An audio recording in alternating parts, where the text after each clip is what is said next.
반갑습니다. 타임 레버리지. 시간을 들여 막대한 수익으로 치환한다.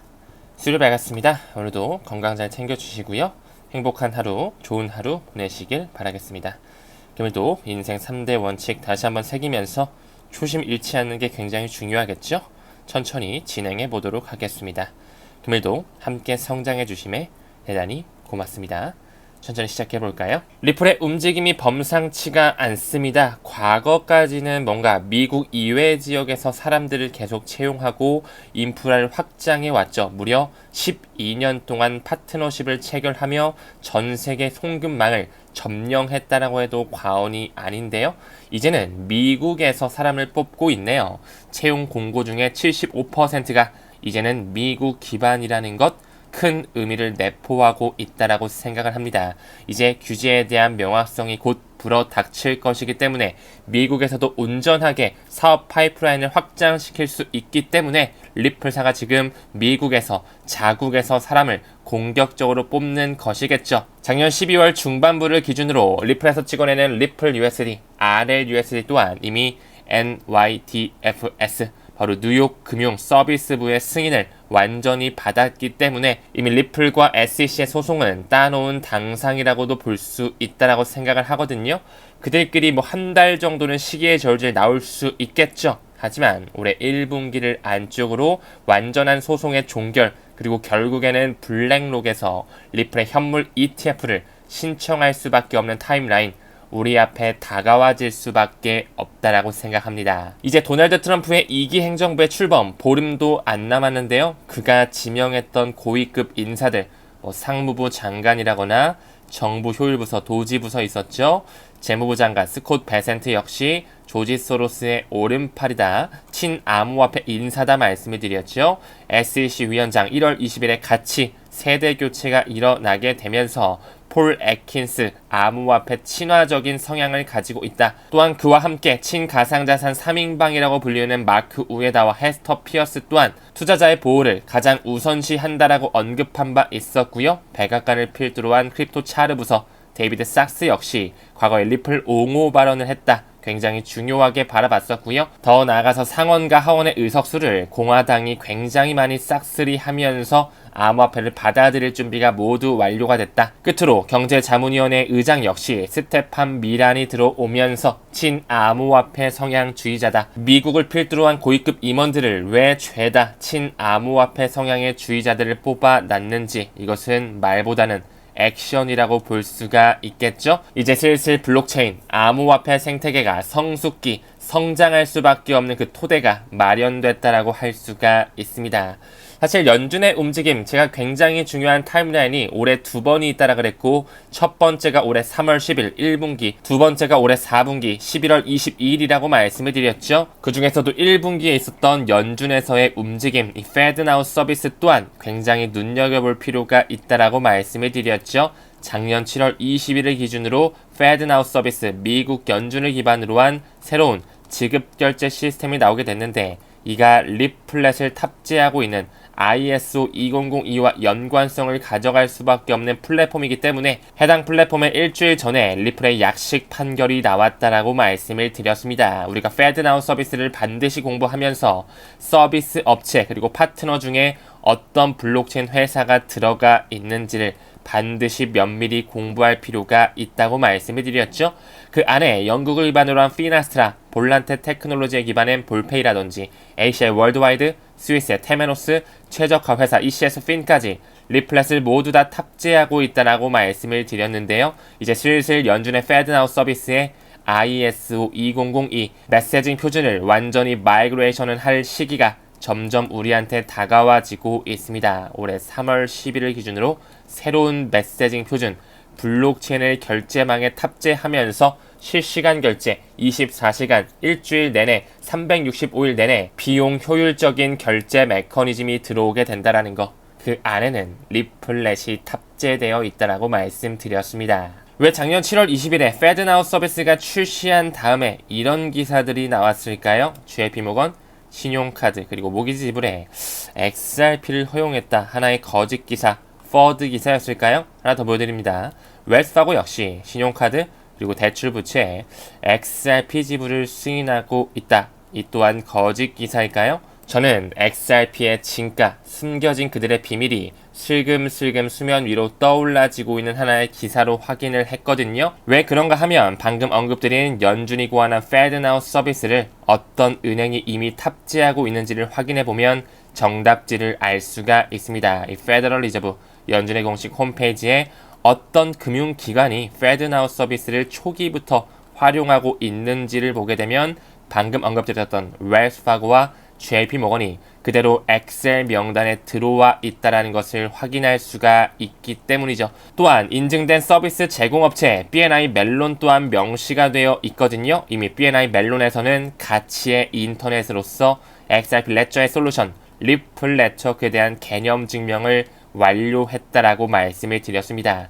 왜 영국을 기반으로 한 영란은행 또한 과거서부터 리플의 인터레저 프로토콜을 통해 가치의 인터넷에 대한 개념 증명을 완료해 놨는지 우리는 퍼즐을 잘 맞출 필요가 있겠죠. 그렇기 때문에 과거에 소문처럼 들렸던 이러한 기사가 절대 허황된 꿈, 허언은 아니라는 것을 다시 한번 말씀드리고 싶네요. 결국에는 미국의 모든 은행이 XRP를 활용할 수밖에 없는 시기, 또한 일본 역시 SBI그룹의 회장 기타오 요시타카가 2025년을 기준으로 모든 일본은행이 XRP를 활용할 것이라고 얘기했었죠. 천천히 지켜보셨으면 좋겠습니다. 왜 과거서부터 달러의 주인장으로 불리우는 뱅크 오브 아메리카가 리플의 분산 원장 기술을 인용한 특허까지 출원을 했는지 때는 바야흐로 2019년에 이 뱅크 오브 아메리카가 리플의 기술력을 받아들였다고 해도 과언이 아니겠죠? 그들이 만든 하나의 회사이자 정말 가치의 이동을 하기 위한 플랫폼이라고 말씀을 드렸습니다. 어떻게 세상 위에 떠올라지고 가치로 증명이 되는지 우리는 잘 지켜볼 필요가 있죠. 이제 완전히 그 워렌 버핏을 뒷배로 한 뱅크 오브 아메리카, 리플과 공식적으로 파트너십 관계에 있으며 리플의 공식 홈페이지에도 이 뱅크 오브 아메리카의 마크가 흘러가고 있다라고 말씀을 드렸죠.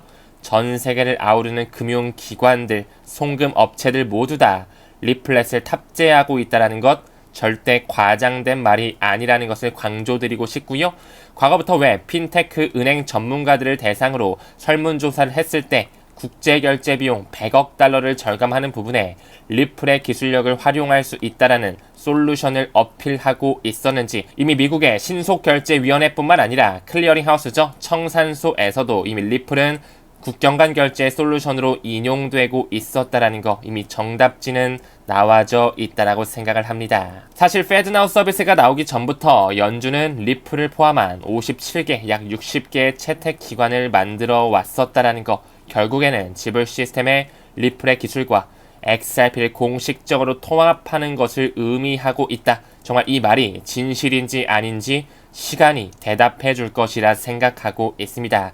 왜 FedNow 서비스의 출시 일주일 전에 30개월 만에 약식 판결을 하게 됐는지 결국에는 FedNow 서비스와 리플렛이 연관성을 가지고 있으니까 규제를 풀어줘야 될 수밖에 없었겠죠. 그들은 미국을 통해 SEC를 통해 개미들은 얼씬도 못하게끔 4년이 넘는 기간 동안 법적 소송, 항소까지 끌어오면서 시간 끌기를 해왔고요. 차트적 패턴 7년간의 에너지 응축 시기를 만들어냈다.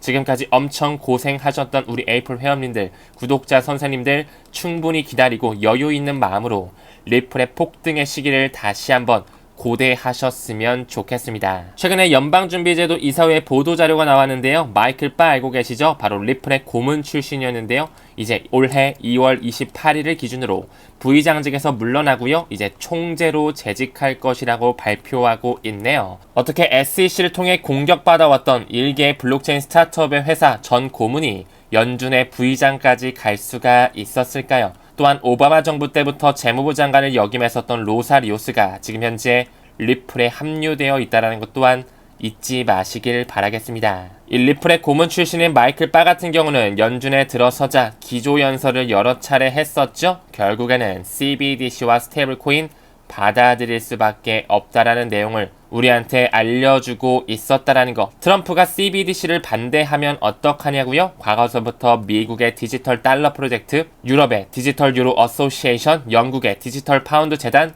그들은 괜히 만들어졌을까요? 왜 세계경제포럼 아젠다에 새로운 금융 인프라로서 CBDC를 명시하고 있는지, 왜 G20 정상회의에서 CBDC의 가능성을 거론하고 있는지, 트럼프가 거절하고 안 받아들이면 CBDC의 세상이 안 올까요? 저는 100% 말바꾸기가 나올 수밖에 없다라고 생각합니다. 앞으로의 4차 산업혁명의 시대 CBDC와 스테이블코인을 빼놓고는 언급하지 않고는 결제의 혁신에 대해 이야기하기 어렵기 때문에 그 중심에는 리플 네트워크가 있다는 것을 꼭 명심하셨으면 좋겠습니다. 다음 기사 봤을 때 스테이블코인의 시장이 2025년 계속적으로 확장될 것이다. 주요 블록체인 네트워크와 은행의 관심 또한 증가될 수밖에 없다라고 나오고 있는데요. 지금 현재 우리가 잘 알고 있는 테더사의 USDT와 서클이 찍어내는 USDC뿐만 아니라 에데나, 스카이, BUSD, 퍼스트 디지털 랩스에서 찍어내는 FDUSD, 유주얼, USDD, USDG 등등 이 중 70에서 80%가 지원되는 네트워크가 바로 이더리움 기반이라는 것을 꼭 명심하셨으면 좋겠습니다. 아직까지는 가격이 눌려 있어서 뭔가 펀더멘탈에 금이 가는 것처럼 보이지만 세력들이 일부러 매도 물량을 만들어대면서 가격을 꾹꾹 누르고 있다는 거, 머지않은 시점 올해 1분기 안에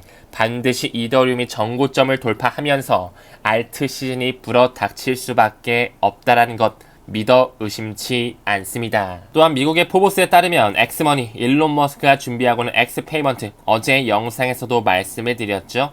어떤 식으로든 암호화폐 결제가 가능하게끔 그의 큰 그림이 작동하게 될 것입니다. 초반에는 USDC와 같은 스테이블 코인이 쓰일 것이고요. 결국에는 도지 코인을 통한 커뮤니티 결제가 가능해지게끔 되겠죠. 하지만 그 뒷배에 XRP 레저의 생태가 들어오면서 플레이어 네트워크의 통합으로서 다양한 코인의 결제 지원이 가능하게 될 것이다. 천천히 그들이 어떻게 시나리오를 펼쳐가는지 지켜보셨으면 좋겠고요. 이더리움이 구현하는 EVM 생태계 완전히 플레이어 네트워크 XRP 레저의 사이드 체인이 구현이 되면서 통합되는 시기 반드시 우리 앞에 펼쳐질 것이라 생각하고 있습니다. 또한 많은 외신에서는 도널드 트럼프의 취임을 앞두고 비트코인의 옵션 시장의 활발함, 낙관록을 관측하고 있거든요. 저 또한 1월 21일 기준으로 해서 이제 슬슬 그들의 입김으로써 가격을 끌어올리는 시기가 다가와지고 있다고 생각합니다. 올해 2월에 한 분석가는 138K에 도달할 것이다 예측치를 보여주고 있는데요. 1분기를 안쪽으로 비트코인의 기준 가격 2억 원을 기준으로 해서 그 전후로 왔다 갔다 사상 최고치를 경신할 것이라 보고 있습니다. 또한 많은 전문가들이 XRP의 다음 목표가를 15달러까지 바라보고 있으며 강세 패턴을 관측하고 있는데요. 일단 차트적 패턴을 미루어 보았을 때 피보나치 수준 자체가 2017년의 역사적 패턴과 정확히 일치한다라는 거. 2017년과 2018년의 패턴을 미루어 보았을 때 약 280일 동안 6만 프로죠. 600배가 상승했다라는 이 팩트 체크를 하면서 지금 현재 우리는 아직 시작조차 안 했다라는 것을 꼭 명심하시면서 본인만의 수량 꾸준하게 천천히 분할 매수하면서 모아 가셨으면 좋겠습니다. 그 분석가가 예측하는 것처럼 15달러까지 이번에 갈지 말지는 모르겠지만 그들이 끌어올리는 시기는 반드시 연출될 것이라 생각이 됩니다. 이제 비트코인 같은 경우는 1억 원 중반대까지 왔다 보니까 허리춤 위에 있다라고 말씀을 드렸죠. 이제 슬슬 비트코인뿐만 아니라 알트코인 시즌, 알트코인이 동반 상승하면서 메이저 글로벌 코인들, 유틸리티가 있을 수밖에 없는 코인들에 더더욱 큰 훈풍이 불 수밖에 없겠죠? 포트폴리오 잘 재정비하시면서 우리만의 타이밍을 기다리셨으면 좋겠습니다. 작년 연말부터 비트코인 기간 채택 가속화가 점쳐지면서 ETF 신청 증가로 투자 수요가 확대될 것이 전망되고 있었죠? 그 부분이란으로 나스닥에서 SEC에게 블랙록의 비트코인 현물 ETF 보유 한도를 2.5만 주에서 25만 주로 변경하자는 신청서가 제출되는 움직임이 포착되고 있습니다. 큰 의미를 내포하고 있겠죠? 왜 보유 한도를 10배까지 올리게 됐는지 많은 국가 단위뿐만 아니라 빅테크 회사, 기관에서도 비트코인을 받아들이면서 암호화폐 시장 엄청난 상승세가 불어올 것을 충분히 가늠할 수 있어야 된다고 생각을 하고요. 현재 블랙록이 이끌고 있는 iShares 비트코인 트러스트 IBIT를 봤을 때 55만 개가 넘는 수량을 축적하고 있다. 현재 마이크로 스트래티지 또한 45만 개가량의 비트코인을 축적하고 있죠. 그들은 뿌리가 연결되어 있다는 것을 꼭 명심해 주셨으면 좋겠습니다. 왜 스테이블코인 회사로 모으고 채굴 업체로 모으고 미국 정부로도 모으고 있는지, 그들은 새로운 온라인 금을 통해서 달러의 패권, 그 화폐의 헤게머니를 꾸준히 이어갈 것으로 생각이 되고 있습니다. 다음 기사 봤을 때 아세안 최대 경제국이라고 나오면서 중국과 러시아를 필두로 한 브릭스가 점점 커지고 있는 움직임이 보여지고 있는데요. 초반에는 브라질, 러시아, 인도, 중국 이 4개국에서 시작이 됐고요. 추후에 남아공이 추가되면서 브릭스가 완결이 됐죠. 작년을 기준으로 한 G20 정상회의 사진을 봤을 때 왼쪽에 브라질의 룰라 대통령, 그리고 오른쪽에 인도네시아의 프라보워 대통령의 손을 잡으면서 점점 브릭스가 확장되고 있다라는 거. 이 5개국에 이집트라든지 에티오피아, 이란, 아랍에미레이트, 인도네시아 등이 더더욱 똘똘 뭉치면서 브릭스가 정해온 회원수로서 10개국으로 넘어섰고요. 신청을 기다리고 있는 회원수까지 합치게 되면 40개국이 넘어간다라는 것을 명심해 주셨으면 좋겠습니다. 그 브릭스의 뿌리를 봤을 때 2001년도 골드만삭스의 글로벌 경제 리서치 부분의 헤드였던 짐 오닐로부터 시작이 됐다라는 거. 4개국에서 남아공이 붙으며 S가 온전하게 붙게 되었죠. 지금 현재 브릭스가 확장되면서 탈달러화가 가속화되는 내러티브 속에 살아가고 있습니다. 이 페트로달러 또한 작년 중반부를 기준으로 완전히 붕괴됐다라고 말씀을 드렸죠. 지금 현재 그 선진국이라고 불리는 그룹 오브 세븐, G7 같은 경우 인구의 고령화가 심화되고요. 내수 시장의 위축, 그리고 에너지 자원이 점점 고갈되고 있기 때문에 점점 GDP, 경제 성장률이 저조하게 떨어지고 있다는 거. 그에 반해 브릭스를 필두로 한 이머징 국가, 신흥개발도상국들은 충분한 성장세를 보여주고 있습니다. 에너지의 흐름이 미국과 유럽에서 브릭스 쪽으로 연결될 준비가 되고 있다는 거. 뿌리는 이미 그들이 장악하고 있다는 것을 명심하셨으면 좋겠습니다. 아직까지 달러 인덱스를 봤을 때 강달러 국면을 보여주고 있죠. 하지만 도널드 트럼프 2기 행정부가 출범하게 되면 100포인트 미만으로 떨어지면서 탈달러에 대한 내러티브가 점점 가속화될 것을 천천히 지켜보셨으면 좋겠습니다. 겉으로는 미국과 중국을 필두로 한 브릭스 국가가 경쟁하는 것처럼 보이지만 세력들은 모두 연결되어 있다는 것을 꼭 명심해 주셨으면 좋겠고요. 그들이 준비하고 있는 결제 시스템 역시 미국의 페드나우 서비스, 연준에서 선택하는 글로벌 메시징 표준과 전혀 다르지 않다라는 거. 결국에는 브릭스와 페드와이어가 페드나우로 바뀌면서 새로운 결제 시스템이 출범하게 되겠죠.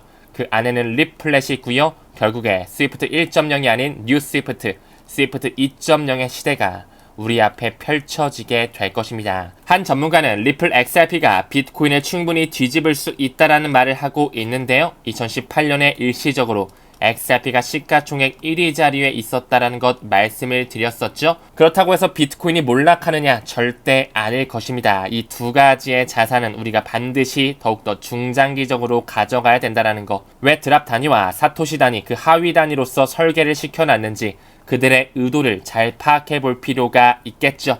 결국에는 XRP는 엄청난 상승을 통해서 이더리움을 추월할 것이고요. 비트코인의 자리까지 넘볼 수 있는 큰 포텐셜이 지녔다라는 것을 꼭 공부를 통해 가능성을 열 수 있는 가치 투자자가 되셨으면 좋겠습니다.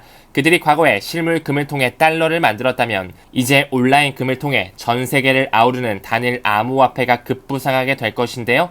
어떤 친구가 될지 꾸준히 공부하시면서 목표 수량 모아가셨으면 좋겠습니다. 금일 영상은 여기서 좀 마무리 짓고요. 오늘도 좋은 하루, 건강한 하루 보내시길 바라겠습니다. 시청 대단히 감사합니다. 우리는 모든 면에서 점점 더 좋아지고 있습니다. 감사합니다. 성투합시다.